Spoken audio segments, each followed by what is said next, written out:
ডিমের মধ্যে মাত্র 10 টাকার গুঁড়া দুধ দিয়ে যে এত মজার একটা জিনিস বানানো যায় যে না বানাইলে কল্পনাও করা যাবে না। বাচ্চাদের টিফিনেও, বিকালের নাস্তায় বা সকালে ব্রেকফাস্ট একেবারে বেশ ভাবে জমে যাবে। আসসালামু আলাইকুম বউরা, মুই চলে এসেছি তোমাকে বরিশালে নতুন একটা জবরদস্ত রেসিপি লয়ে।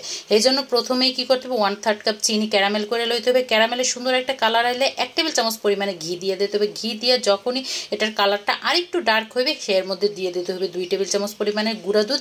তারপরে এই যে ক্যারামেল সসটা কিন্তু একেবারে রেডি, এটার এক পাশে ধুয়ে দিতে হবে। হেই এরপর লাগবে যেটা মগু 2টা মুরগির আন্ডা।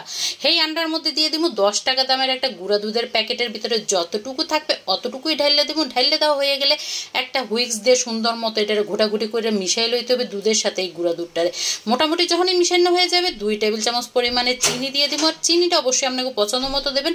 সামান্য একটু নুন দিয়ে সুন্দর মতো ডিম, চিনি, দুধ সুন্দর মতো ফেটে লইতে হবে। ফেটাফেটি হয়ে গেলে এক সাইডে রাখা এখানে যেটা মগজ যেটা লাগবে সেটা হলো পাউরুটি। একটু বড় সাইডে স্কোয়ার শেপের পাউরুটি লাগবে। আর এই পাউরুটির পাশে যে ব্রাউন অংশগুলো আছে এই সুন্দর মতো একটা ধারালো চাকু, ছুরি যা কিছু থাকবে হেয়ে সুন্দর মতো কাটতে লইতে হবে।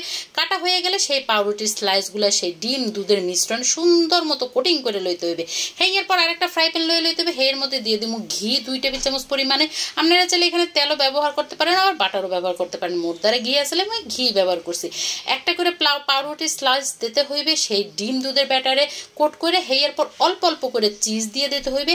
আর চিজটা কিন্তু এই জায়গায় দিতেই হইবে। আর এই চিজটা দেওয়ার কারণে এই নাস্তাটা খাইতে এত মজা হয়, বাচ্চারা পর্যন্ত 4টা পুটটা খাইয়ে নেবে যদি টিফিনে দিয়ে দেন।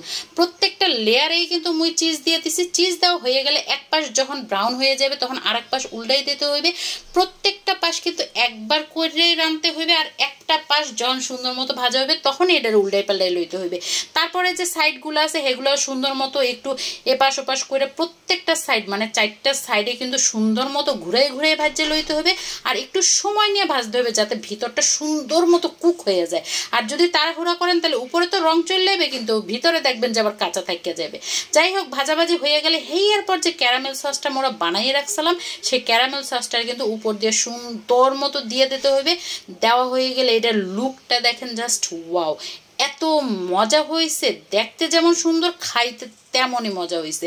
মই কিন্তু একটু কাইটটা লইছে। আর কাইটটা এই যে ভেতরটা দেখছেন কতটা সফট, ইয়াম্মি, চিজে ভরপুর। যখনই মুখের মধ্যে একটা কামড় দিছিলাম মনে হয়েছে স্বর্গের মধ্যে মুখ দিছি। মানে বাচ্চারা এটা যে কি পরিমাণ মজা করে খাইবে, টিফিনে দিলে একদম টিফিন সব খেয়ে চেটে পুটে চলে আসবে।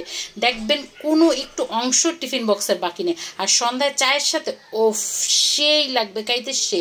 তোরা ভিডিও ভালো লাগলে কিন্তু একটা লাইক কমেন্ট শেয়ার দিতে বলবো না। অবশ্যই পেজটারে ফলো দিয়ে যাবে। দেখা হবে পরবর্তী ভিডিওতে। ধন্যবাদ।